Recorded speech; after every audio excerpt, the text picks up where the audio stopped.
حق میں فیصلہ دیتے ہیں وہ سارے لوگ اس کی طرف ہو جائیں گے، یا جو جس کے خلاف فیصلہ دیں گے تو اس کے خلاف ہو جائیں گے۔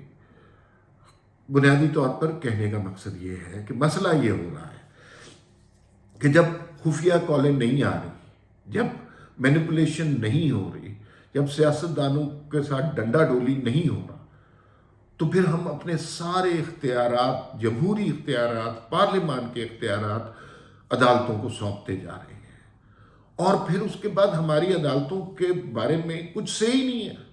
ذرا سی کوئی بات کرے آپ کو توہین عدالت کا ڈر لگتا ہے۔ اس سے زیادہ تکلیف دہ فیصلہ کیا ہو سکتا ہے کہ ایک شخص کو بیٹے سے تنخواہ نہ لینے کی بیس پر نکال دیا گیا، تیسری دفعہ کے وزیر اعظم کو نکال دیا گیا، فارغ کر دیا گیا، اور اس فیصلے میں جو کچھ تحریر کیا گیا وہ ہماری عدلیہ کی تاریخ کو اور غلیظ تاریخ کو بے نقاب کرتا ہے۔ سسیلین مافیا اور ڈارک ڈکشنری، پتہ نہیں کیا کیا لفظ استعمال کیے گئے سیاستدانوں کے خلاف۔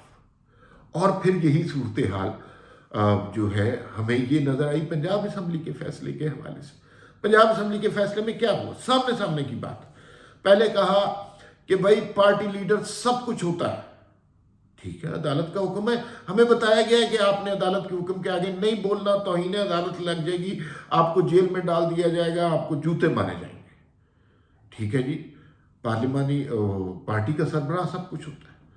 تھوڑے دنوں کے بعد وہی فیصلہ اس طرح دیا گیا کہ نہیں، پارلیمانی لیڈر سب کچھ ہوتا ہے، اپنا فیصلہ کنٹراڈکٹ کر دیا۔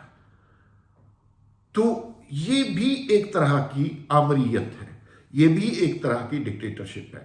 اور جس طرح پارلیمانی ادارے سارے کے سارے اختیارات اپنے عدالتوں کے سپرد کرتے جا رہے ہیں، ہر معاملے میں عدالت گھسی ہوئی ہے، کسی نے حلف لینا ہے، کسی نے وزیر بننا ہے، کسی نے کا تحریک عدم اعتماد پاس کرنی ہے، کسی نے الیکشن کروانے ہیں، سارے معاملات عدالتوں کے پاس۔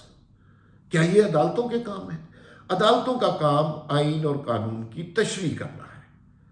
عدالتوں کا کام ملکی سیاست میں مداخلت کرنا نہیں ہے، نہ ہونا چاہیے۔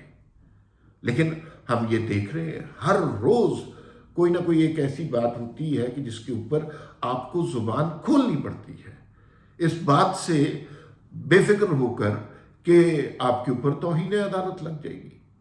اب بھی معاملات کچھ اسی طرف جا رہے ہیں، اور ہم ایک پارٹی کے نیوٹرل ہونے پہ جو خوشیاں منا رہے ہیں، تو تھوڑے عرصے کے بعد ہمیں یہ پورے ملک کو احتجاج کرنا پڑے گا، اعتراض کرنا پڑے گا، اختلاف کرنا پڑے گا کہ بھائی عدالتیں بھی اب نیوٹرل ہو جائیں، اب کسی کے داماد شاماد والا چکر نہ رہے، اب پارٹیوں میں فیورٹزم نہ تلاش کریں، اپنے فیصلے کانٹراڈکٹ نہ کریں۔ جو عدالتی تاریخ ہے اس نے یقین مانیے ہمارے چہروں پہ بہت سی کالک ملی ہے۔ وہ جو فیصلے کیے گئے ماضی میں جس سے ملک کی تاریخ بدلی ہے، کیا وہ دنیا کی کسی عدالت میں عزت کے ساتھ پیش ہو سکتے ہیں کہ یہ شواہد تھے، یہ کیس بلڈ ہوا، یہ سزا سنا دی؟ بندہ کون تھا؟ وزیر اعظم، کروڑوں لوگوں نے اسے منتخب کیا، عدالتیں اٹھا کر پھینک دیتی۔ تو صرف فوج کا نیوٹرل ہونا کافی نہیں ہے، عدالتوں کا نیوٹرل ہونا بھی بہت ضروری ہے۔ اور یہ جو چاچے مامے والی رشتہ داریاں ہیں، پرانی دوستیاں ہیں ایچیسن کالج کی، یہ سب کچھ یہ ختم ہونا چاہیے۔ آپ کا کام انصاف کرنا ہے، اور انصاف کے لیے آپ کو نعرے لگانے کی ضرورت نہیں ہے، سیمینار کرنے کی ضرورت نہیں ہے۔ آپ کو بنیادی طور پر یہ کرنے کی ضرورت ہے کہ انصاف ہوتا نظر آنا چاہیے۔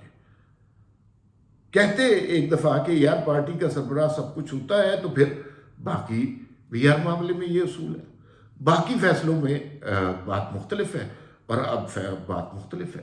تو یہ بہت عجیب سی سچویشن ہے۔ عدالتوں سے نکلیں گے تو بیوروکریسی پر آپ کے سروں پر بیٹھ جائے گی۔ اس کے لیے بہت ضروری، اس کا حل کیا ہے؟ آپ یہ جاننا چاہتے ہوں گے۔ اس کا حل یہ ہے کہ آپ ہر فیصلہ لے کے سیاسی جماعتیں، ساری سیاسی جماعتیں متفق ہوں کہ ہر فیصلہ لے کر، ہر قدم لے کر بھاگتے دوڑتے نہ پھریں عدالتوں کی طرف، وہ جو ایک اسمبلی ہے، ایک ایوان ہے، اس کو عزت دیں، اس کو احترام دیں، اور خان صاحب جو مرضی کہیں، کسی نہ کسی طرح انہیں کسی سٹیج پر یہ فیصلہ کرنا پڑے گا کہ الٹیمیٹلی وہ جو ایوان ہے نا، وہی مسئلوں کا حل ہے، وہی اختلافات کا حل ہے۔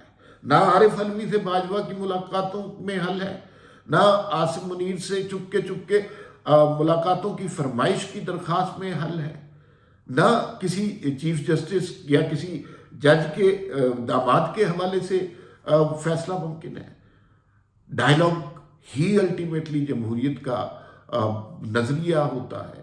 تو اس نظریے کے تحت اگر آپ نے کچھ بھی کرنا ہے، آپ ملک کی بہتری کرنا چاہتے ہوں گے، یقیناً کرنا چاہتے ہوں گے، نواز شریف صاحب بھی بہتری کرنا چاہتے ہیں، حسن زرداری بہتری، تو جس فورم پر آپ اپنے اختلافات نمٹا سکتے ہیں، آپ کو ان کی شخصیت سے، اقدامات سے اختلاف ہے، انہیں آپ کی شخصیت اور اقدامات سے اختلاف ہے۔